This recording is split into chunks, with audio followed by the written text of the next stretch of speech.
Bienvenue à La santé au-delà des mots, un rendez-vous avec des gens passionnés du réseau de la santé. Votre hôte, Jean-Pierre Gagné, lui-même médecin, vous fera partager sa passion pour le domaine et vous fera découvrir une foule d'invités et d'acteurs clés du réseau. Voici votre hôte, le Dr Jean-Pierre Gagné. Bonne écoute!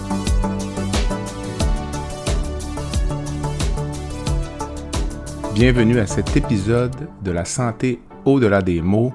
Cette semaine, je reçois le Dr Simon Maltais, chirurgien cardiaque et auteur du livre Code bleu, comment le système de santé rend malade ceux qui nous soignent.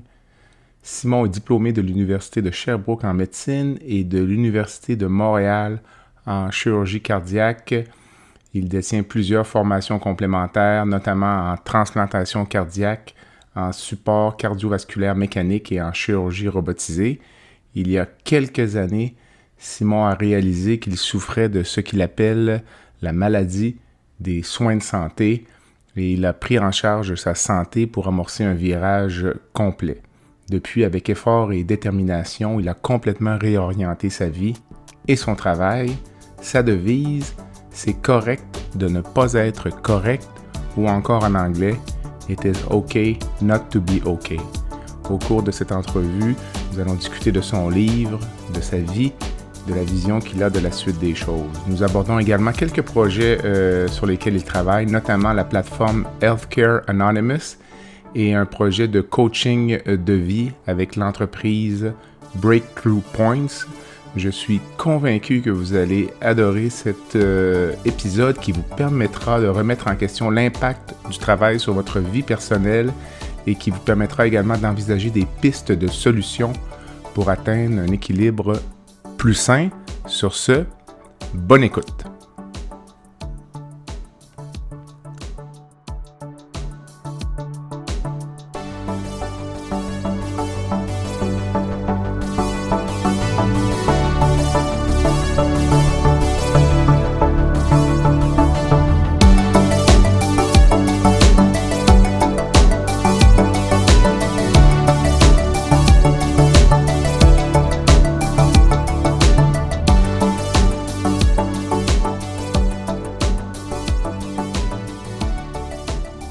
Simon Maltais, bonjour. Bonjour. Ça va bien? Ça va bien, merci. Merci. Je te rejoins au Montana, si je ne m'abuse. Oui, c'est peut-être que c'est compliqué parfois, mais, Okay. je suis au Montana là, depuis... ça va faire plus ou moins près d'un an là, que je travaille au Montana. Que tu es revenu ou retourné aux États-Unis après un passage à Montréal, si je ne m'abuse. Oui, c'est ça. J'étais deux ans quelques à Montréal, oui. Puis, en regardant un peu ton livre dont on va parler tout à l'heure, puis ta biographie, là, tu es un chirurgien cardiaque diplômé au Canada, spécialisé en cœur mécanique, oui, ou en assistance mécanique, si tu résumais ça pour nos auditeurs qui ne connaissent pas grand-chose à ça, parce qu'on est vraiment dans la haute technologie, là. Oui, j'ai fait un fellowship, puis la grosse majorité de ma carrière, c'était en greffe cardiaque et puis en cœur mécanique, en assistance circulatoire temporaire. Donc les patients qui sont très très malades. J'ai aussi fait une formation en robotique, en minimalement invasive. Là, fait que c'est un peu les deux pôles là, que j'ai parcouru au cours des 13 années de pratique maintenant. Puis, tu viens d'avoir 43 ans, si je ne me trompe pas, Ouais. il y a quelques semaines. Dans ton livre qui s'intitule Code bleu, dont on va parler tout à l'heure, tu parles beaucoup d'insatisfaction puis de tout ce que tu as pu vivre au cours des dernières années. Mais dans ton travail au quotidien, je présume qu'il y a quand même des sources de satisfaction. Sinon, tu ferais autre chose? Il y en a toujours eu, hein. Il y a toujours eu beaucoup de satisfaction de travail, beaucoup de satisfaction d'aider les malades. J'ai toujours eu beaucoup d'intérêt pour la science autour ou la physiologie autour des problèmes cardiaques. Je dirais que le poids du système et puis mes problèmes personnels de dépression ont fait que j'ai dû réajuster là, au cours des 3 ou 4 dernières années le flot de travail, le flot je dirais la cadence de travail. Puis la façon dont peut-être je me laissais influencer beaucoup par le système, mais c'est parce que les autres, ou ce que je projetais envers les autres, Mhm. Et puis maintenant, je pourrais dire que oui, ma pratique maintenant est beaucoup plus balancée. J'ai pas mal de temps pour moi, Mhm. pour faire d'autres choses, pour développer des aspects de ma vie personnelle puis ma vie professionnelle qui m'intéressent de façon équivalente, là. OK. Mais disons, quand tu rentres au travail, là, ces jours-ci, là, ta principale source de satisfaction, Ben, ça se je pense situe que où? la différence maintenant par rapport à avant, c'est que maintenant, j'ai pris beaucoup d'intérêt à préparer des opérations, à connaître les malades. Mhm. Ça semble un peu drôle là, pour quelqu'un qui a pratiqué depuis plus de 10 ans, là, mais euh, il y a un moment donné où c'était juste vraiment une série de problèmes cardiaques. C'était l'autre patient avec une mitrale, l'autre patient avec un problème de coronaire. C'était 3-4 cas par jour. Donc, il y a un élément de personnalisation de mon travail qui me satisfait beaucoup, qui a toujours été là, mais qui avait perdu un peu le fil là, au cours des 4, 5, 6 dernières années. Donc, la portion de travail est beaucoup satisfaite par la, la personnalisation du travail ou en tout cas la capacité que j'ai à connaître mes malades. L'autre portion qui est peut-être un peu l'effet de ma formation puis peut-être des années que j'ai été en pratique, c'est que là, je suis dans une pratique où mes collègues vont souvent me référer des malades qui sont un peu plus malades, un peu plus complexes, Mhm. qui auparavant étaient transférés à l'extérieur du Montana. Alors, ça me donne une motivation différente là, de développer certains aspects de ma pratique comme ça. Fais-tu encore de la greffe cardiaque à ce moment-ci? Ou... Non, j'en fais plus pour l'instant. J'en ai fait OK. jusqu'en 2020, 2021. Je fais encore beaucoup d'assistance ventriculaire. On en fait là on en fait peut-être, je dirais 2 à 3 par mois. Mhm. Donc ça, c'est pas le rythme que j'avais avant, mais c'est quand même pour la région, c'est quand même pas mal, là. Fait que j'ai encore beaucoup d'implications là-dedans. Mais pour ce qui est de la greffe comme telle, je n'en fais plus là, depuis 18 mois, je dirais. Quand tu parles d'assistance ventriculaire, donc c'est un malade qui est mis sur un cœur mécanique Mhm. dans l'attente soit d'une greffe ou d'une récupération peut-être de sa pathologie Euh, sous-jacente ou... ouais, ben c'est un mélange de tout ça là. Ça Mhm. peut être un patient qui est mis euh, quand ils sont plus âgés pour le restant de leur jour avec un cœur mécanique. Là, maintenant, les patients peuvent survivre plusieurs années avec ça. Mhm. C'est des patients qui ont une défaillance cardiaque terminale qui, quand ils sont candidats, vont être candidats pour la greffe. Puis parfois, maintenant, la science a beaucoup changé autour de ça, là, mais l'assistance ventriculaire a beaucoup évolué vers l'assistance, je dirais, temporaire ou court terme un peu prolongé, là, où on utilise des machines qui, après un infarctus, après des décompensations cardiaques, qui vont pouvoir maintenir les patients pour quelques semaines et puis récupérer là, leur fonction cardiaque, ce qu'on appelle le recovery, là, la récupération, ou vont les transitionner vers un projet de cœur mécanique à long terme, etc. Là. OK, La OK. science a beaucoup changé autour de ça. Ce qui m'a un peu attiré ou ce qui a suscité mon attention, c'est lorsque j'ai vu que tu avais publié un livre qui s'appelle Code bleu, comment le système de santé rend malade ceux qui nous soignent. Et la version originale anglaise s'intitule Healthcare Anonymous, Put Yourself First to Avoid Anxiety, Addiction and Burnout. Alors, d'abord, le choix du titre n'évoque pas nécessairement la même chose en français qu'en anglais. Ouais. L'aspect anglophone, Healthcare Anonymous, c'est comme s'il y avait un petit côté tabou ou caché Ouais, au fait d'être dans une situation d'épuisement professionnel. Ou... ouais, il y avait, ben on a beaucoup cherché mais l'idée de santé anonyme là ou de healthcare anonymous, c'était de créer une espèce de cassure sur un tabou. On a la majeure partie du livre là regroupe des témoignages Mhm. euh, de plusieurs intervenants, pas juste des docteurs, là, infirmiers, infirmières, technologues, qui racontent leur histoire. Puis parce que j'ai eu à lire le livre à un moment donné dans ma vie, là, la, le titre Healthcare Anonymous représente différentes palettes de grilles un peu comme dans le livre Alcoholics Anonymous. OK. Puis où on pense que l'idée c'est on pense que l'alcoolisme, par exemple, dans ce livre-là, c'est le gars qui se ramasse avec un papier brun dans la rue, là, mais il y a la majorité des gens sont pas comme ça, ils sont fonctionnels. C'est la dame qui le matin va porter les enfants à l'école puis sauve un verre de vin blanc. Puis donc le livre, dans ce livre-là en question, Alcoolique Anonyme, ça représente différents témoignages de différentes personnes qui vont montrer un peu la problématique. Puis dans le livre Healthcare Anonymous, c'est un peu ça, c'est de représenter que la problématique, c'est pas seulement quand les gens font le burn-out, quand les gens sont plus capables de fonctionner, mais se retrouvent dans différents comme niveaux de gris. La traduction n'est pas vraiment bonne, là, mais des nuances. La nuance de gris. Mais donc de la maladie. Donc le burn-out, c'est pas nécessairement quand t'es plus capable de te lever le matin, c'est aussi les échecs personnels, le divorce, l'anxiété, la performance, les difficultés relationnelles. Donc, les témoignages représentent un peu ça. Puis évidemment, les gens ont décidé de rester anonymes. C'est pas tout à fait difficile de retrouver qui sont ces gens-là, là, mais l'idée, c'est de représenter un peu cette nuance-là. Okay. Ben, un bon indice, c'est de regarder les remerciements à la fin du livre. Ouais, exact.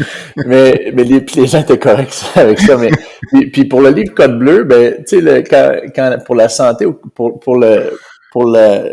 avoir un peu la saveur au Québec, le Code bleu, j'ai pris ça parce que je trouvais que c'était un mot choc là, ça représente pas mal un problème aigu d'abord, puis c'est un moment aussi, je pense, dans un Code bleu où on oublie un peu tout ce qui se passe dans l'hôpital, les chicanes en docteur, la nurse qui nous a pas fait, l'infirmière qui nous a parlé de certaine façon, puis tout le monde vient ensemble pour aider un malade. Donc l'idée c'est de vraiment avoir un titre accrocheur qui non seulement représente l'état d'urgence d'un problème, mais aussi un moment dans le temps où on doit tout arriver ensemble pour se mettre ensemble pour comprendre un problème là, qui, à mon avis, est le problème de santé qui va nuire au système dans les prochaines années. Mm-hmm. Alors, le code bleu, là, pour nos auditeurs, c'est lorsqu'il y a un arrêt cardio-respiratoire dans un hôpital. Donc, lorsqu'on entend ça sur les ondes, là, l'équipe de réanimation se dirige vers la chambre du malade concerné. Ton livre s'adresse à qui? Aux médecins, aux patients, aux administrateurs? Ben, je pense que tout le monde qui touche au domaine de la santé d'une façon ou d'une autre, là, je pense que qui œuvre dans ce milieu-là que je qualifie souvent dans le livre de haute performance, parce que je compare un peu ce milieu-là ou cet environnement-là à un athlète professionnel ou quelqu'un qui est dans le domaine des arts ou du business, mais parce que c'est un milieu où il y a beaucoup d'intensité, où il n'y a pas beaucoup de marge à l'erreur. Donc je pense que tout le monde qui est dans le milieu de la santé ou qui touche de près ou de loin, donc administrateur, médecin, quelqu'un qui considère une carrière dans le domaine de la santé, étudiant au collège qui veulent considérer un domaine de la santé. Et puis il y a une ouverture aussi avec un témoignage dans le livre vers l'impact que ça a, ou en tout cas l'ouverture que ça peut avoir sur l'impact aux malades comme tel, parce que puis le titre en français aussi dénote ça, mais qui veut d'un médecin qui est déprimé ou qui est anxieux ou quelqu'un ou un soignant qui a des problèmes personnels, parce que quand les patients arrivent à l'hôpital, ils assument que disons que les soins qui leur sont donnés sont maximales puis que les gens sont présents. La réalité, c'est que c'est pas tout le temps ça. Puis je pense que de cette façon-là, ça ouvre un peu la porte, ou en tout cas c'est une analyse à cœur ouvert de ce qui se passe dans le milieu de la santé. Puis je pense que la population a besoin de comprendre ce qui se passe pour mieux supporter les gens dans le milieu, je pense. Dis-moi, dans le livre, tu parles de la maladie des soins de santé. Là, donc, c'est quoi la maladie des soins de santé pour toi, là, Simon Maltais? Mais c'est un drôle de concept, hein? Puis parce que c'est comme c'est de décrire un problème, ou en tout cas le système qui soigne les malades rend les gens qui y travaillent malades. Donc, c'est comme puis l'idée, c'est de développer sur un sujet un peu plus chronique, parce que pour moi, le burn-out, la dépression, la dépendance à des substances ou ou bien le manque d'empathie, représente un événement aigu. Le burn-out, c'est donc où les gens sont plus fonctionnels, vont partir pendant 6 mois, vont se ressourcer, mais vont revenir dans le milieu. Puis, si on change pas la base ou le milieu, ou le problème chronique de mauvaise adaptation avec le milieu, ben on se retrouve dans des cycles chroniques d'épisodes. Donc, que ce soit anxiété, burn-out. Puis si on règle pas cette base-là, ben il y a un problème à long terme, puis on se retrouve au bout de 10 ans, 15 ans à avoir eu 2 femmes, à avoir eu des échecs personnels, à avoir changé d'hôpital 3 fois. Donc, je pense que la maladie comme telle représente un triangle épidémiologique, c'est ce que je décris dans le livre, là, où pour développer toute maladie, il y a 3 composantes essentielles. Donc, un problème ou en tout cas un substrat au niveau de l'autre que je décris dans le livre comme étant les traits de caractère, le perfectionnisme, les modèles qu'on acquiert. L'environnement, donc ça, c'est les choses qui sont un peu plus, que ce soit externe ou interne, là, mais les choses qui sont un peu plus difficiles à contrôler, que ce soit la pression de performance, la compétition entre collègues, les finances, le besoin de faire des cas, la quantité de travail. Et puis, il y a ce que j'appelle le quoi dans le livre, qui est plutôt l'interaction ou la façon dont on a appris à gérer ces problèmes-là dans un milieu qui est marqué surtout par l'épuisement professionnel. Donc, puis la maladie se manifeste quand il y a un débalancement ou quand les critères de ces 3 pôles-là vont se manifester. Puis ça se manifeste d'une façon aiguë par un événement comme le burn-out ou une anxiété ou une dépression. Puis si on corrige pas ce triangle-là ou on n'agit pas sur l'interaction de ce triangle-là, si on corrige pas l'environnement, ou on contrôle pas l'environnement mieux, ou on change pas des choses qui nous sont personnelles, ou notre façon d'interagir avec le milieu, on se retrouve encore une fois dans ce cycle-là d'épisodes aigus sur une base un peu plus chronique. C'est comme un diabétique qui je pense que j'en parle dans le livre, là, mais un diabétique qui travaille dans une chocolaterie. Là, où, en fait, l'exemple que tu donnes, c'est l'alcoolique qui travaillerait à la Société des alcooliques. exact. Donc, mais tu sais, c'est un peu ça. Donc, c'est l'alcoolique qui se retrouve dans le milieu. Puis, parce que c'est ça la caractéristique principale de la maladie, c'est malheureusement, c'est le milieu dans lequel on vit. Donc, si on change pas quelque chose à la base, ça devient difficile d'en guérir comme tel. Tu parles dans ton livre, tu parles de tes débuts, tes entrevues en médecine, à quel point tu pouvais être arrogant là, au début de ta carrière, puis avec le travail que tu fais, mais pour faire le travail que tu fais, est-ce que ça ne prend pas une certaine dose d'arrogance, de narcissisme, de même excès de confiance là? Puis même, j'entends parfois des gens dire, écoutez, moi, je veux que mon chirurgien soit comme ça, là. Moi, je veux que mon chirurgien arrive puis qu'il y ait cette espèce de confiance de me dire, écoutez, ça va bien aller, là. Je ne veux pas d'un chirurgien qui arrive puis qui me dit, écoutez, je suis pas trop sûr, je suis pas vraiment le meilleur. Compliqué. Tu vois ce que je veux dire? Je comprends très bien. Mais en fait, je vais corriger 2 choses. D'abord, l'arrogance était toujours là. Elle a toujours été là. Elle était là en médecine. Elle est maintenant, elle est contrôlée ou en tout cas elle est comprise. Puis de comprendre l'influence qu'on a sur les autres, puis l'influence qu'on peut projeter, ça c'est un problème qui en fait, je pense, ça commence par là. Puis je suis d'accord avec toi dans le sens où ça prend, il y a une marge qui est pas très qui est difficile à déligner. Tu sais, c'est difficile de mettre la ligne où on est confiant, donc la confiance, l'arrogance, puis la confiance un peu extrême, pathologique, ouais. Puis le problème dans le système, puis dans certaines spécialités comme la mienne, c'est qu'on normalise ces comportements-là. C'est des modèles qu'on avait dans ma spécialité, la spécialité pas très vieille. Je pense aux chirurgiens comme Dr. DeBakey ou Dr. Cosgrove ou des gens comme ça qui étaient des chirurgiens exceptionnels, mais qui étaient reconnus comme étant des gens difficiles à travailler. Donc, on regarde ces modèles-là, puis on dit, peut-être que je dois être comme ça, puis on normalise un peu ce comportement-là. Puis, d'un autre côté, on regarde la télévision, puis je sais pas s'il y a des séries qu'on se rappelle, là, comme Le Résident, ou que ce soit ER, ou le chirurgien, et particulièrement le chirurgien cardiaque, est souvent, sinon tout le temps représenté par quelqu'un qui est très, très bon, confiant, mais qui est impossible à travailler. Donc, comme jeune patron ou comme étudiant, on regarde en arrière, on dit, bon, ben, je dois être comme ça, puis même de tout récemment, quand j'étais en formation il y a plus de 10 ans, là, mais la mentalité était un peu comme ça. Il fallait pas faire d'erreur, il fallait pas appeler, il fallait être confiant, parce que c'était ça qui était demandé. Fait qu'on normalise un peu ce comportement-là, puis je pense que ça, c'est un problème. Dans ton livre, donc, tu parles beaucoup, là, puis tu l'évoques très bien, là, d'un milieu de la santé qui est pathologique, mais moi, je dois dire que moi, quand je lisais le livre, là, je ne veux pas dire que c'est facile de travailler en santé, mais j'ai étudié au Québec, j'ai fait ma résidence à Québec. Je travaille au Québec depuis bientôt 25 ans, là, dans quelques semaines. Mais j'ai surtout l'impression que tu dépeins le milieu de la chirurgie cardiaque comme un milieu complètement pathologique. C'est un univers que moi, j'ai fait des stages en chirurgie cardiaque à l'hôpital Laval à l'époque. C'est un univers qui m'est un peu inconnu. J'ai surtout l'impression que ça semble être la chirurgie cardiaque ou cet environnement-là. Peut-être t'en parles un petit peu quand tu évoques les fondateurs de la discipline. Ouais, ben c'est sûr qu'on on parle toujours de ce qu'on connaît, là.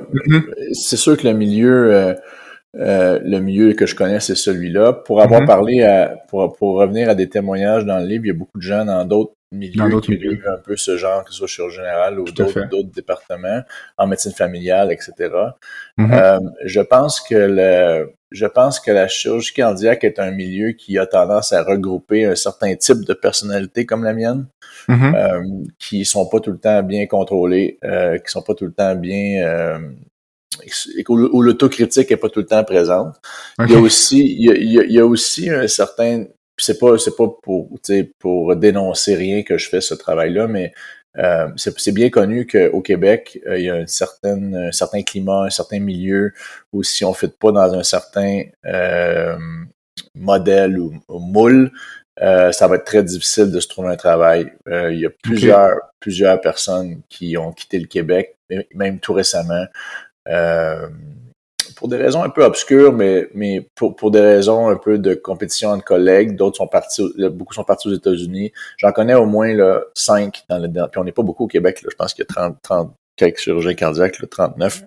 Exact, environ. Mais d'avoir 5 chirurgiens dans les dernières 18 mois que je connais personnellement qui ont quitté pour aller ailleurs qu'au Québec, c'est sûr que ça représente un milieu qui a besoin de faire certaines réflexions, c'est sûr.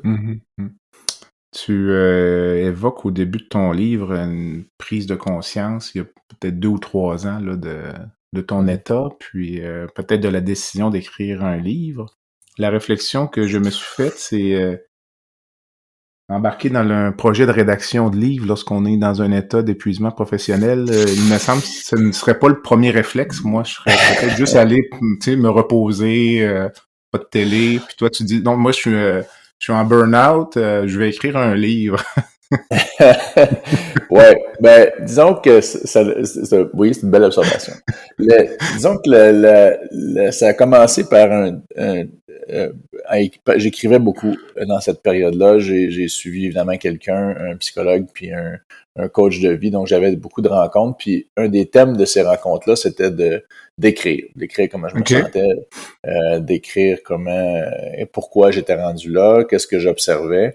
D'écrire aussi les affaires, puis je vais faire référence à un livre, je suis pas très, très livre d'acteur puis de personnalité, mais je lis beaucoup des livres de développement personnel, puis j'ai particulièrement aimé celui de Matthew McConaughey, là, où il appelle ça, le titre s'appelle Green Light, puis d'écrire aussi sur les moments où quand ça va bien. Donc, qu'est-ce que tu fais pendant les moments où ça va bien? Puis là, je me suis mis à écrire, puis je me suis rendu compte que j'avais bien du stock. Et puis non, là, je me suis dit, je vais en parler. Puis j'étais rendu à cette étape-là de parler de mes problèmes à des collègues, des amis.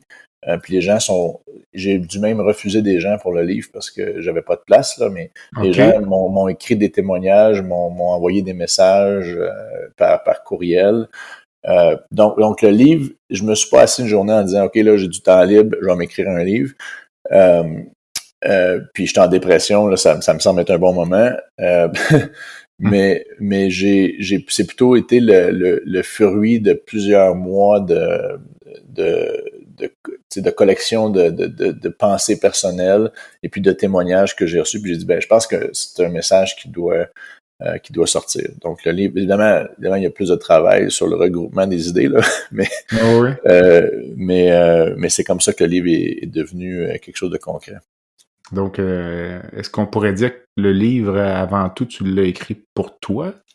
Je pense que oui. Je pense que les gens qui lisent le livre se rendent compte que c'est vraiment une mise à nu, là. C'est un don un peu de mon expérience personnelle pour le milieu de la santé. Puis je sais qu'il y a beaucoup de gens qui vont dire pour qui il se prend, lui, de parler de ses affaires personnelles dans un livre. Pour qui il se prend d'écrire ou de dénoncer certains des problèmes de sa spécialité. Ou des spécialités en général ou du système. Mais je pense qu'au total, le fruit en tout cas, la récompense que j'ai d'avoir écrit ce livre-là, c'est il n'y a pas une journée où il n'y a pas 2 jours qui passent sans que je reçois un message de gens, de médecins et d'infirmières qui apprécient d'avoir lu le livre. Puis qui ont dit, il y en a même qui ont dit qui ont suite à la lecture du livre, ont consulté puis ont pris un 6 mois d'arrêt. Forcé par un médecin. Donc, tu sais, c'est des gens qui peut-être ont arrêté une descente vers une direction que moi j'ai été. Puis, donc, si j'ai pu prévenir un problème, je me sens pas mal d'avoir écrit une espèce de dissection personnelle d'une vie avec plusieurs obstacles.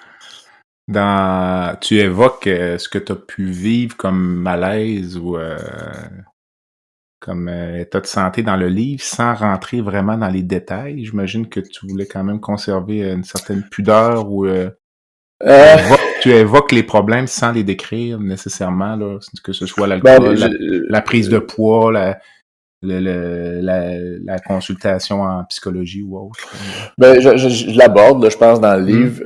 Évidemment, je suis d'accord avec ça, puis c'est une critique que les gens ont beaucoup amenée. Je dis pas que c'est une critique de mon côté, là, c'est une observation. Là, je pense que les gens ont une espèce de curiosité malsaine parfois où les gens aimeraient... les gens auraient peut-être voulu que tu ailles un peu plus loin pour peut-être s'identifier un peu plus. Ouais, mais tu penses que le message passe bien, que j'avais beaucoup de problèmes d'alcool. J'ai été pendant plusieurs années à pas être capable de m'endormir puis à devoir prendre quelques verres pour m'endormir. Donc, on s'entend que l'accumulation de tout ça, ça devient difficile. La prise de poids a été importante. Puis ça a probablement contribué à la dépression pour aux difficultés de sommeil. Donc, il y a eu plusieurs éléments personnels. Puis c'est pas volontaire nécessairement non plus de taper sur les problèmes personnels. Je pense que c'est peut-être même inconsciemment quelque chose que j'ai fait de pas vouloir décrire certaines de ces choses-là pour garder un certain élément de choses qui m'appartiennent, disons. Tout à fait. On va prendre une courte pause et on revient avec Dr Simon Maltais, qui est chirurgien cardiaque et l'auteur du livre Code bleu, comment le système de santé rend malade ceux qui nous soignent. Le podcast La santé au-delà des mots est une présentation du groupe conseil Beauchamp, Beaulieu, Dessureau, Toupin de la financière Banque nationale Gestion de patrimoine. Comme nous croyons que la santé financière fait partie de la santé globale, nous sommes heureux de nous joindre au Dr Jean-Pierre Gagné pour vous souhaiter une bonne saison de La santé au-delà des mots. Tu veux lancer ton propre podcast mais tu ne sais pas comment t'y prendre? Pas de problème. Mouton Marketing peut t'accompagner de la conception au lancement. Envoie ton idée de podcast à bonjour@gomouton.com, bonjour@gomouton.com. L'univers du podcast t'attend.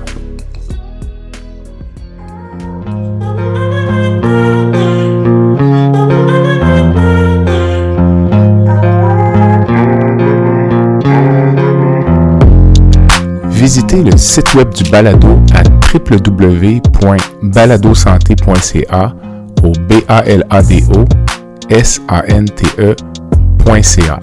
Visitez également notre page Facebook, envoyez-moi des commentaires, des suggestions d'invités et abonnez-vous au balado sur la plateforme de votre choix.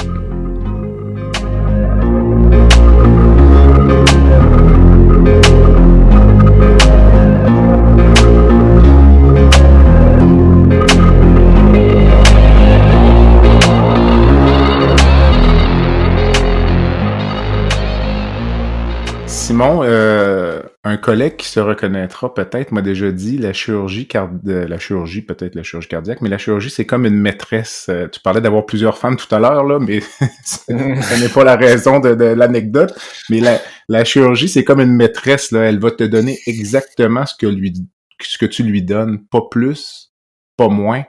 Donc, le recul que tu prends par rapport à ta profession dans le moment ou par rapport à cet environnement-là, est-ce que ça vient également avec une diminution de la satisfaction que tu peux retirer de ton travail? Non, je dirais pas une diminution. J'ai appris beaucoup dans les derniers 2-3 ans à pratiquer la pleine conscience, là, puis le vivre le moment présent. Puis je pense que ça aide beaucoup dans l'exercice de notre profession de chirurgien, de réaliser un peu l'impact au moment qu'on travaille ou en tout cas on visite avec le malade, de l'impact qu'on a au moment où on l'a. Puis pas d'essayer d'avoir une gratitude, ce que j'appelle dans le livre une gratitude différée, ou on devient des experts à ça, hein, comme médecin, en tout cas spécialement comme médecin, on dit tout le temps, je vais être heureux quand je vais accomplir ça, quand je vais avoir traité un X nombre de malades, quand je vais avoir fait tel nombre d'opérations, quand je vais être reconnu quand je vais être patron senior, quand je vais être patron ultra senior. Donc, il y a comme, on devient des experts à pousser la gratification, donc de vivre dans le moment présent. Puis je te dis que ça m'a beaucoup aidé au travail, à apprécier, là, ou en tout cas être satisfait de mon travail. Puis ça diminue beaucoup l'anxiété reliée à ça aussi. Ça simplifie les relations avec les malades, mais les communications avec les collègues aussi. Il y a beaucoup moins de compétition à ce moment-là. Mais tu parles les relations avec les collègues, là, je serais très surpris que tous tes collègues dans ton service soient au même niveau de cheminement personnel, là. Il doit y avoir des gens dans ton service qui sont dans l'état dans lequel tu étais il y a 5 ans. Des gens, oui. Je vois, en fait, mais je suis chanceux, en tout cas, mais on est quatre chirurgiens où je suis, là, puis on est pas mal dans le même mood personnel. Okay. Il y en a qui sont plus âgés que moi, là. Ils ont vécu différentes choses aussi. Je souris parce que je pense à leurs histoires, mais ils sont rendus dans une démarche personnelle, en tout cas dans une pratique où on a toute la même vision du travail. J'ai pas un horaire à temps complet ici. On est payé à temps complet, mais on se donne entre nous autres 10 jours par mois où on est à la maison, où on n'est pas à l'hôpital. Donc, c'est une entente qu'on a entre nous autres. Puis à ce moment-là, je pense que ça nous permet de nous ressourcer. Puis c'est très, très important pour nous de faire ça. Il n'y a pas de meeting à 6h30 le matin. Il n'y en a pas après 5h le soir. Le vendredi, au travail, dans notre département, à partir de midi, tout le monde est parti. Donc, il y a comme on a créé cette espèce d'environnement-là de travail qui est basé sur le contrôle de notre vie personnelle, en tout cas de notre performance au travail. Donc, quand on est là au travail, mais on a beaucoup de temps à l'extérieur aussi. Par contre, là, je dirais, pour répondre à la question un peu plus directement, j'en vois des gens qui sont, puis je vais être un peu plus à l'affût des gens qui, je trouve, vont se diriger dans cette direction-là, que ce soit infirmiers, infirmières, administrateurs, collègues. Puis je vais avoir tendance puis ça fait bizarre parfois, là, mais à reach out ou aller les voir, puis à vouloir... parce que les gens ne s'aident pas s'ils n'ont pas le goût d'être aidés nécessairement. Là, tout à fait. À offrir des services ou à offrir une oreille. Ce que je faisais zéro avant. Là. Avant, là, c'était... si je voyais quelqu'un qui avait de la misère, c'était juste une façon pour moi de me remonter puis de dire, cette personne-là sera pas dans mon RAM de compétition. Fait que c'était comment je pouvais monter le plus haut possible, le plus rapidement possible en montant sur le monde d'un bord puis de l'autre. Puis ça devenait un tremplin pour monter sur la prochaine marche si la personne n'allait pas bien. Là. Donc il y a un peu plus de pleine conscience pour ça de cette façon-là. Là. Dis-moi, comme médecin, peut-être même plus comme chirurgien, une grande partie quand même de notre satisfaction, elle vient, notre satisfaction même personnelle comme être humain vient quand même du travail dans bien des cas, puis de notre présence à l'hôpital. Quand on sort de l'hôpital, on redevient des gens que je qualifierais de normaux, là, il y a un rôle associé à ça. Là. Il y a des gens moi je connais des gens qui le jouent extrêmement bien, ce rôle-là. Là. C'est presque une pièce de théâtre. Là. Donc, lorsqu'ils sont dans l'enceinte de l'hôpital, lorsqu'ils en sortent, ça peut être difficile parfois parce que on se bute finalement à la réalité. Là. Toi, comment tu vis ça? Parce que c'est intéressant, ça, c'est une belle, ça me fait penser à quelque chose, quand j'étais en thérapie un peu plus intense il y a quelques années, un des psychologues qui fait beaucoup de docteurs, en fait, me dit, il me sortit une analogie de Batman et Bruce Wayne. Il dit, quand t'es à l'hôpital, il faut pas que tu sois Batman, il faut que tu sois Bruce Wayne. Puis c'est intéressant parce que quand on se met à y passer, il y a beaucoup de Batman dans l'hôpital. Ouais. mais quand on se met à penser, ce qui fait que nous, on va être bien, donc de parler de nos affaires, de toujours être la personne qui parle le plus fort. Bruce Wayne, là, il est tranquille. Ouais. Donc, fait que renverser, ce qui me fait penser à ça, c'est renverser les rôles. Moi, j'étais Batman, je l'ai ramené à la maison. Mais okay. il y a beaucoup de gens qui jouent qui ont ce genre de double, c'est ça qu'on parle un peu, là, ce double personnalité-là, là, vont être une certaine personne à l'hôpital. Puis c'est drôle parce entre collègues, on va souvent dire ça, on va normaliser ça encore une fois. On va dire, lui, là, il est épouvantable à l'hôpital, mais quand il sort de l'hôpital, il est vraiment le fun. Mais tu sais, ça, c'est pas normal. Que devrait pas être une personne complètement différente dans le milieu. Puis je pense que ça passe en partie par le fait que dans un travail comme l'hôpital, puis ça, c'est un autre sujet qu'on pourrait parler, là, mais qui nécessite encore une plus grosse réflexion, mais c'est pas normal que dans un hôpital, tout est centré autour du travail aux malades. Tout, que ce soit tout le temps autour les gens mangent vite, les gens travaillent fort, les gens font de longues heures, il n'y a pas d'endroit pour se reposer, il n'y a pas d'endroit pour faire de l'exercice, il y a peu d'endroits pour faire ça. Souvent, il y a un subway dans l'hôpital. Donc, c'est un milieu là, qui est centré complètement autour de la performance puis du travail. Puis je pense que ça, pour une bonne partie de ce qu'on discute, ça crée un élément où les gens sentent qu'ils ont besoin d'être quelqu'un de différent. S'il y avait des moments dans la journée où les gens peuvent exprimer des choses, avoir des gens où ils peuvent avoir des endroits où les gens peuvent parler, il y avait de la bonne bouffe, il y avait de l'éducation sur c'est quoi la méditation, la pleine conscience, il y avait des endroits où les gens peuvent faire de l'exercice ensemble. Donc, il y aurait peut-être puis je sais que c'est un peu utopique que ce que je propose là, mais il y a un élément où les gens se sentiraient moins ce besoin-là de se créer, puis je reprends encore une expression d'un acteur, mais il y a un acteur que récemment est sorti sur la dépression puis la santé mentale, qui s'appelle Jim Carrey, qui dit que les gens se créent un avatar, un avatar pour coper ou pour fonctionner dans le milieu, puis c'est quand cet avatar-là dépasse la capacité de fonctionner que là, le burn-out se manifeste. Donc, je pense ce qu'on parle, c'est que les gens se créent beaucoup un avatar au travail pour dire, OK, là, il y a tellement de stress, il y a tellement de pression, je dois tellement être comme ça, que c'est comme ça que Simon va être au travail. Okay. Puis je pense que ça, c'est un problème. Puis quand on réussit à ramener Simon avec l'avatar ensemble, pour fonctionner, pour être en contrôle, pour être en meilleure symbiose avec le travail, c'est là où je pense qu'on fait un pas vers le traitement de la maladie. Si je te proposais un paradigme un peu différent, puis pour faire peut-être le corollaire avec les militaires là, qui sont prêts à sacrifier leur vie pour les autres ou pour une cause, nous comme chirurgiens, est-ce que ça vient... La nature du travail qu'on fait, l'importance que ça a de sauver la vie des gens, est-ce qu'il n'y a pas une part de ce travail-là qui nécessite finalement un sacrifice personnel, donc, puis même si ça a un impact définitif ou permanent sur notre santé personnelle, physique ou psychologique, ou...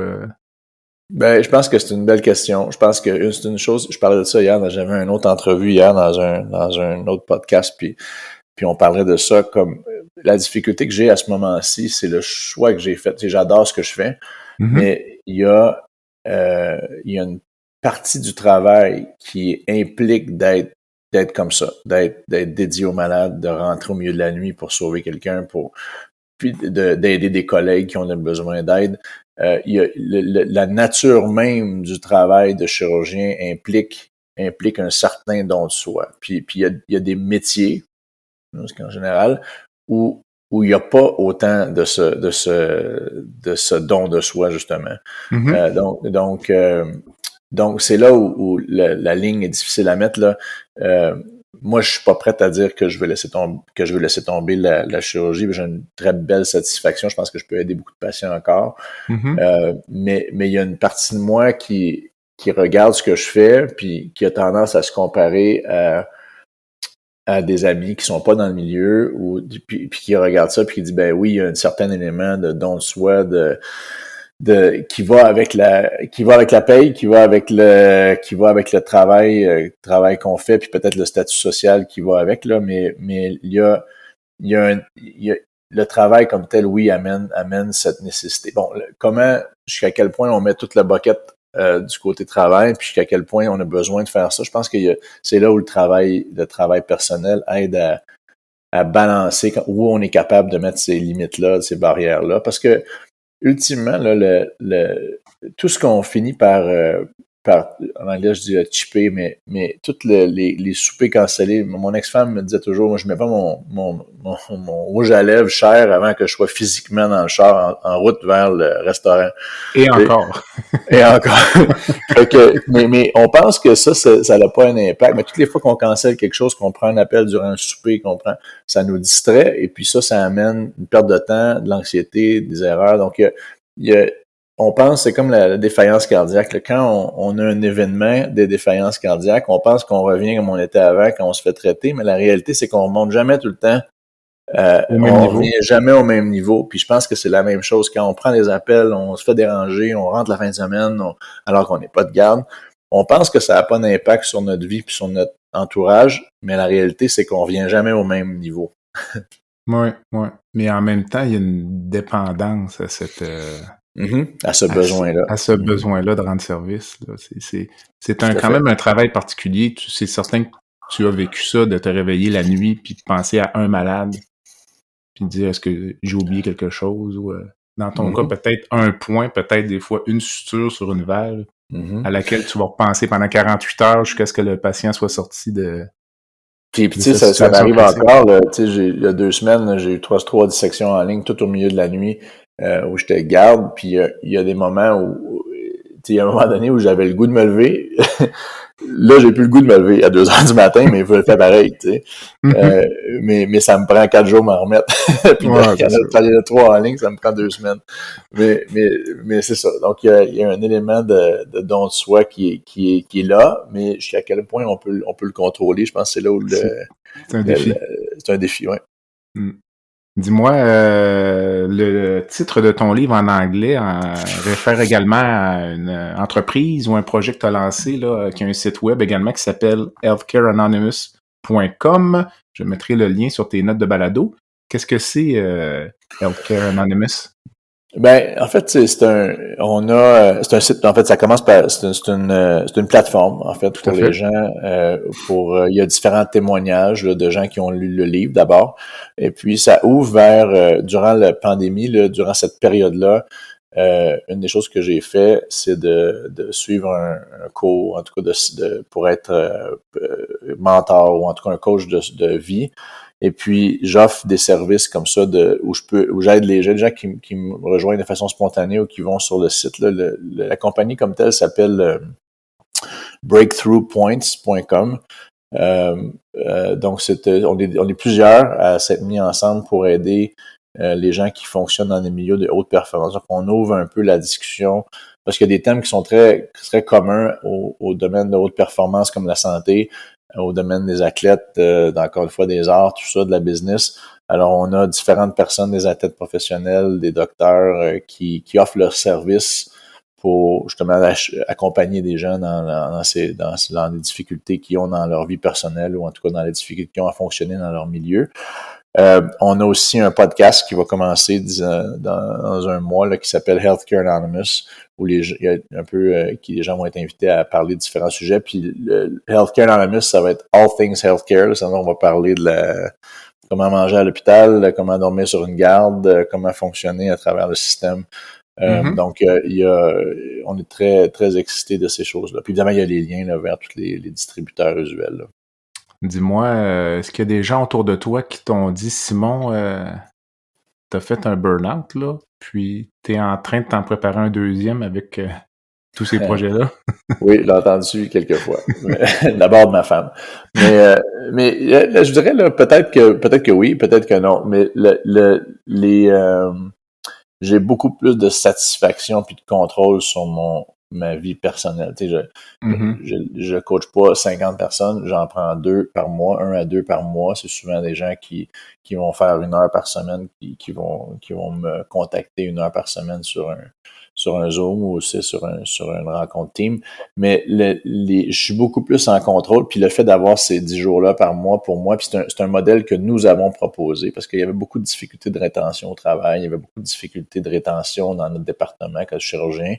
Puis on a dit, nous autres, c'est ça qu'on aimerait faire. Puis l'administration a été supportable parce qu'au total, perdre des gens, ça coûte cher. Puis donc, je dirais que j'ai plus contrôle. J'ai l'impression, en tout cas, d'avoir plus de contrôle sur ma vie. Puis ça va peut-être être un élément important pour la récidive de burn-out, si on veut. C'est bon. Quand tu parles de l'administration, c'est parce que tous ces projets-là sont en collaboration avec ton milieu de travail actuel au Montana ou Non, je parle de... oui, en fait, ils sont très supporters. Là. On a des signatures de livres, je donne des conférences. Là. Je suis sur un comité à l'hôpital de santé puis de bien-être. Là. Les docteurs, c'est drôle parce que c'est un comité où j'ai été appelé à souvent aller il y a 5 ans, quand j'avais des problèmes, ou 5-6 ans, là, j'étais un régulier dans les ressources humaines. J'ai suivi plusieurs coachings pour Angry Doctors, là, puis tout ça. Okay. Mais maintenant, c'est moi qui est au bout de la ligne. Quand les docteurs sont pas fins, ils se trouvent à faire un 3-6 mois avec Simon pour jaser de leurs problèmes. Alors, c'est comme le retour de l'ascenseur, là. Mais non, c'est genre que l'hôpital supporte beaucoup ce santé mentale, le projet de la santé mentale au travail.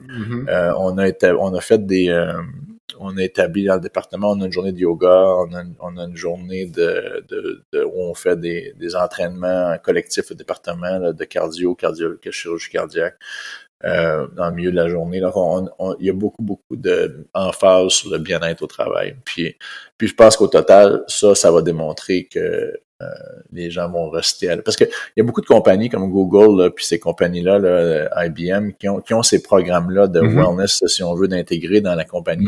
Puis ça me semble un peu drôle que dans le milieu de la santé, on est encore très rudimentaire dans ça, parce que ça devrait être, alors on devrait justement être on devrait être les modèles de comment rester en santé, alors qu'il y a encore un subway en bas de mon hôpital, tu sais, où on n'est pas capable de s'en débarrasser. Okay. Fait que tu sais, c'est... non, l'administration, dans ce sens-là, supporte beaucoup le travail qu'on essaie de faire dans le département. Est-ce qu'il y a une crainte de la part de l'administration de voir la performance au travail ou la productivité diminuer, ou au contraire... les gens voient ça comme une opportunité peut-être de rendre des meilleurs soins? Ou... Non, ça a été démontré en fait. Évidemment, l'administration n'achète rien juste par juste en disant on veut faire ça, ça va être mieux.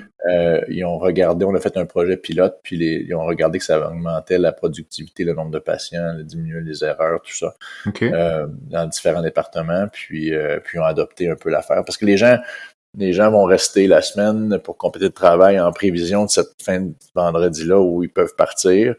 Le fait de décomprimer, ça va dans les activités qui sont un peu parascolaires au travail, vont faire que les gens vont se sentir partie d'une équipe.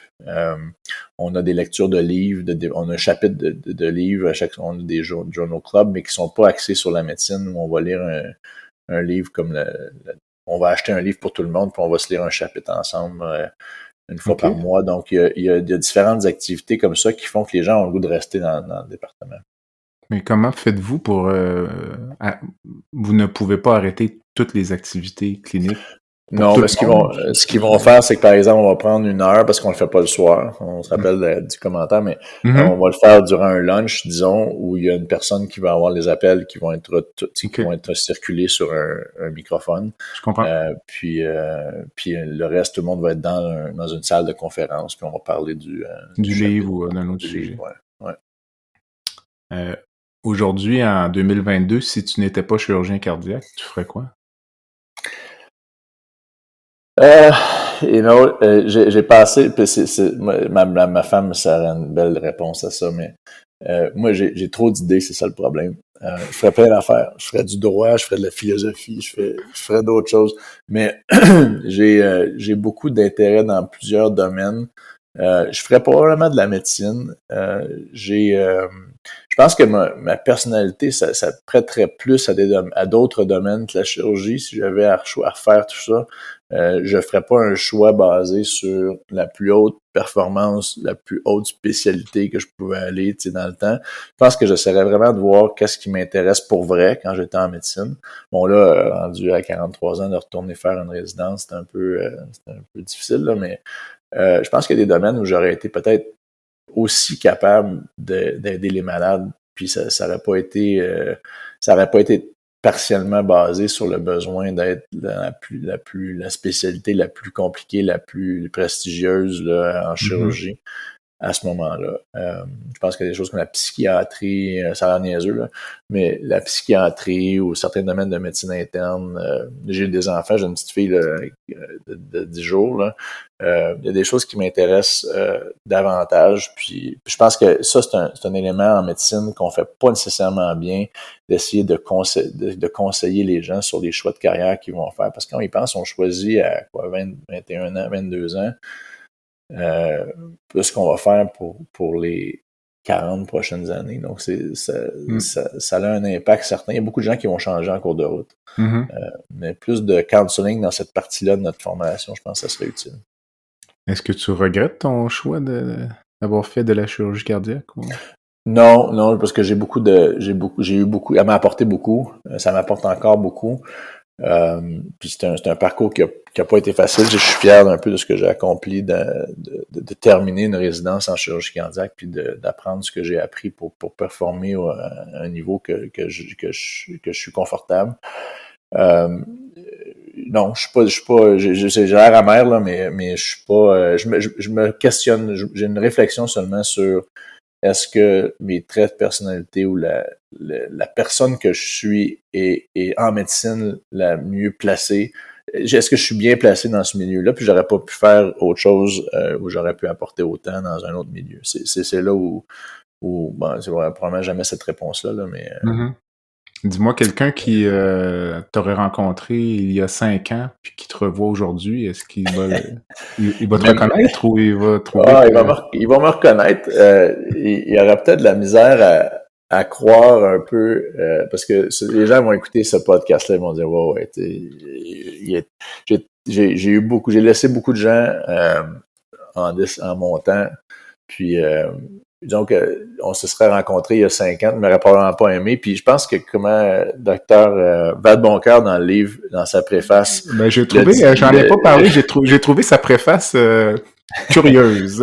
Elle m'a surpris, puis je sais pas si c'est les gens qui le connaissent, là, mais Alain, c'est un ami, c'est quelqu'un d'une connaissance là, que j'avais de l'Institut de cardiologie de Montréal, puis on s'envoyait des messages ici et là.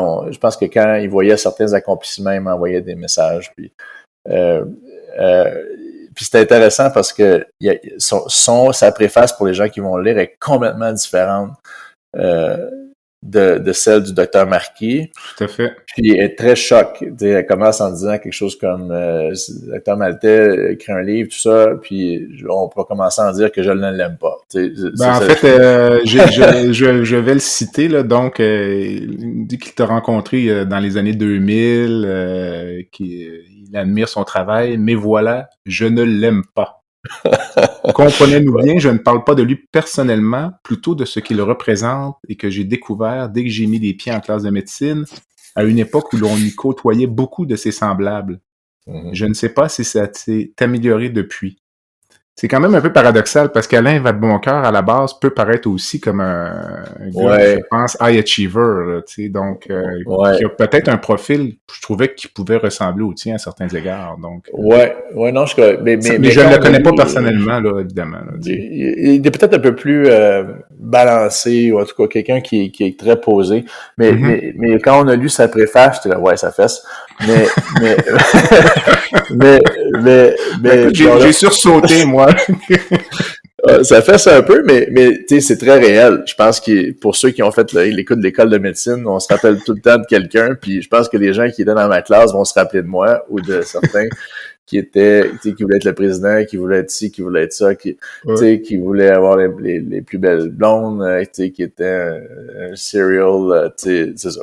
Donc, je pense que Alain a dépicté un peu la personne, puis je pense que ça apporte une saveur un peu humoristique un peu au livre, là, tu sais, une saveur un peu à la Alain, là, va de bon cœur. Puis je pense que au total, ben on la garde, si on la garde pas, mais on l'a gardé en intégralité. On a changé un ou deux mots, mais l'éditeur me rappelle m'avoir appelé puis m'a dit on l'a reçu son éditorial puis son préface puis sa fesse, mais elle dit je vais te laisser la lire puis dis-moi ce que t'en penses. À suivre. Écoute, j'aurai peut-être l'occasion de l'inviter ou de vous inviter tous les deux, mais vous pourrez régler vos comptes. Ouais, c'est ça. Dis-moi, on approche de la fin. Simon, la santé pour toi, c'est quoi? À cette étape de ta vie?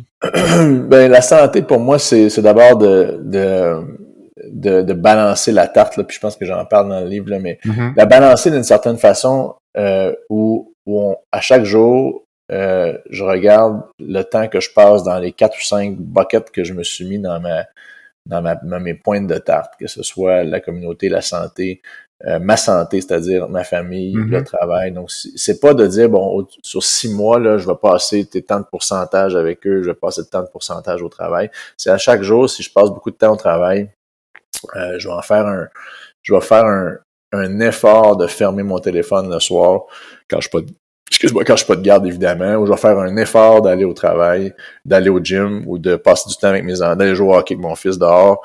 Donc, la santé, pour moi, c'est à chaque jour d'essayer de garder en contrôle de ces éléments-là dans ma vie. Évidemment, c'est de rester en forme, là. Je mange bien. Ma femme est une cardiologue, qui d'ailleurs a écrit un témoignage dans le livre.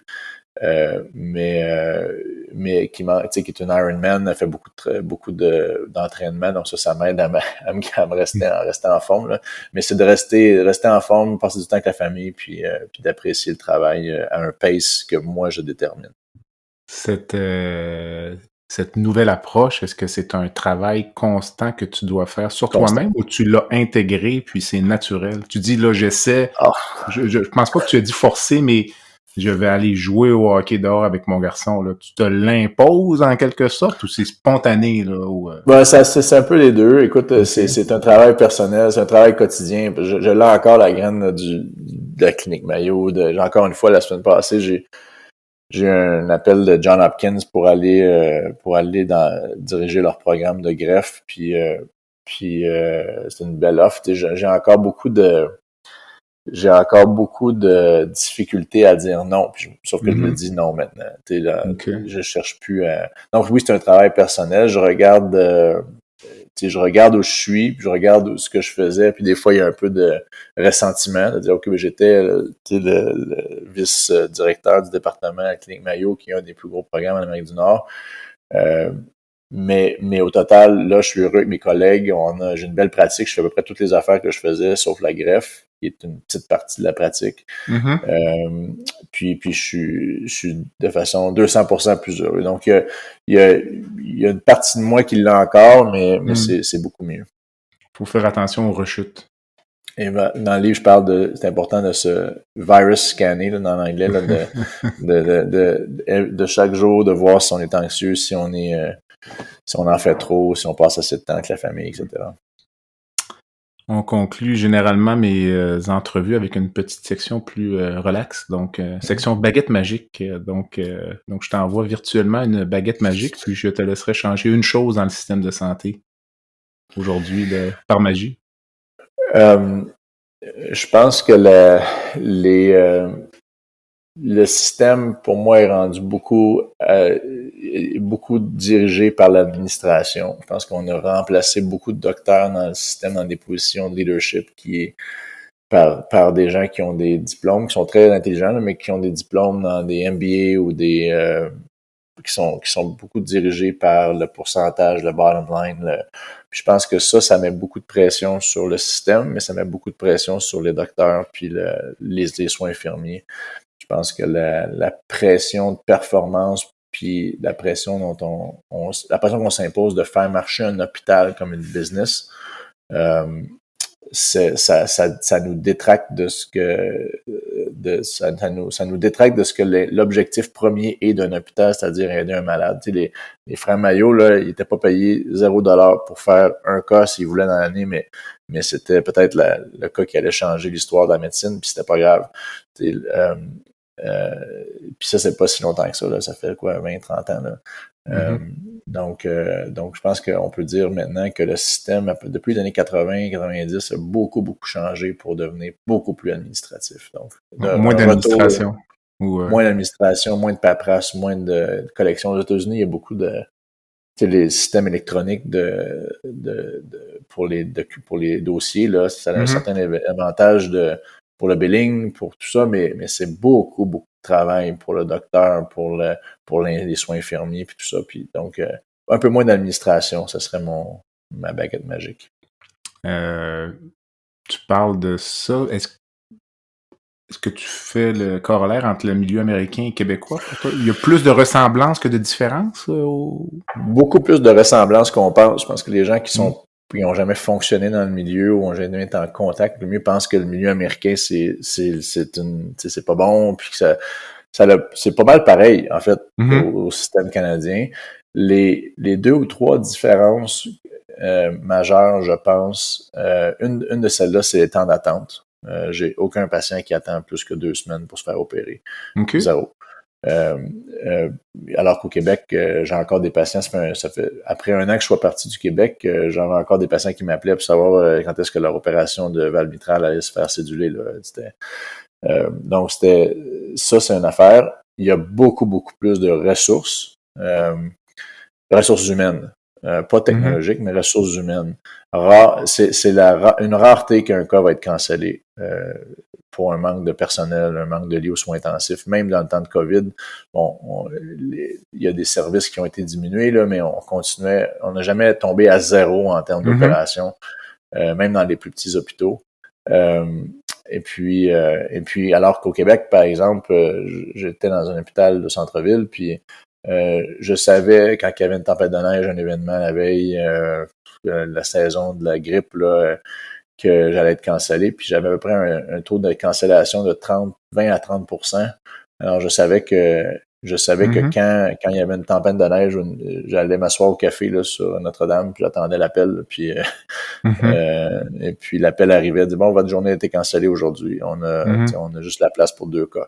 Donc ça arrive pas aux États-Unis. Okay. Puis la troisième affaire, je dirais le fait qu'on est payé par l'hôpital. Souvent, on est payé par l'hôpital ou par une agence, disons, là, aux États-Unis. Alors, le salaire est le même pour tout le monde, peu importe, 1 cas, 22 cas. Alors qu'au Québec, si jamais ta journée opératoire est cancellée, le bottom line, c'est que tu fais $0. Donc, ça crée beaucoup de ressentiment de collègues, de compétition pour les salles d'opération, pour les meilleurs malades, etc. Donc, surtout les gens qui sont pas poolés. Puis même dans les gens qui sont poolés, c'est-à-dire qu'ils mettent le salaire dans le même paquet. Souvent, on regarde ce que les gens font, ce que les gens apportent. Il faut que ça soit égal, il faut que ce soit un bottom line d'une moyenne. Ça arrive pas aux États-Unis. J'ai le même salaire. Quand j'étais à la clinique Mayo, c'est la même chose. Quand je suis ici, l'hôpital te signe un contrat pour 3 ans, tu as le même salaire que ton partner, que tu fasses 1 pièce ou que tu fasses 300 millions de dollars. C'est la même chose. Ça diminue un peu le stress entre la compétition entre collègues. Tout à fait. Je récupère cette baguette magique, puis je te laisserai rencontrer n'importe qui dans le monde, vivant ou décédé, pour prendre un café sur Notre-Dame ou ailleurs.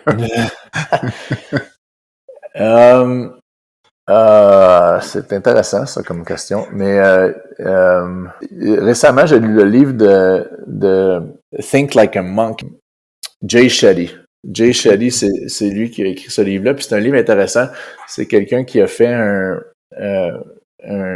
qui a étudié, en tout cas, qui a été poussé pour devenir un moine fait des affaires, est allé en Inde, a fait toutes sortes de choses, puis là, complètement a décidé de pas devenir un moine, évidemment, mais d'utiliser les concepts puis les appliquer dans la vie actuelle. J'ai trouvé que c'était un livre qui était très... je pense que de m'asseoir avec lui, ça serait une conversation vraiment le fun, vraiment intéressante. C'est quelqu'un qui a les principes de comment fonctionner dans certains milieux très terre à terre, puis utilise beaucoup de ces vieux principes-là de moine, en tout cas, puis les applique à une société un peu plus actualisée. Donc, je pense que Jay Shetty, ça aurait été, mais ce serait la personne avec qui je m'assurerais de prendre un café en attendant que mes cas soient cancellés. Mais peut-être un premier invité pour ton balado. Ouais, difficile à obtenir comme invité, mais... On ne sait jamais, on ne sait jamais. Ouais, exact. As-tu une cause, une fondation qui tient à cœur? Parce que j'ai vécu, puis parce que j'ai plusieurs amis qui ont été, puis qui sont beaucoup mieux par rapport à ça. La Fondation Jean Lapointe au Québec, c'est quelque chose qui me tient beaucoup à cœur. J'ai plusieurs amis qui ont eu besoin de leur aide là, à certains moments, donc de leur vie. Donc, c'est quelque chose qui me tient beaucoup à cœur, ouais. Une dernière pensée avant de nous quitter, puis de retourner à ta fille qui va se réveiller bientôt. Ouais, je la regarde, elle est sur le bord, elle fait des mots. Non,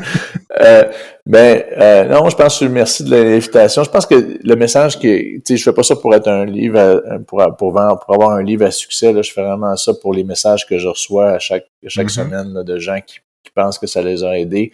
Puis c'est correct de pas être correct. Je pense que dans le message que je donne, puis je fais un certain nombre de conférences là, sur le sujet de la santé mentale, puis ça finit toujours en disant « It's okay not to be okay ». Tu sais, c'est correct de se sentir pas correct, puis je pense que ça commence par en parler.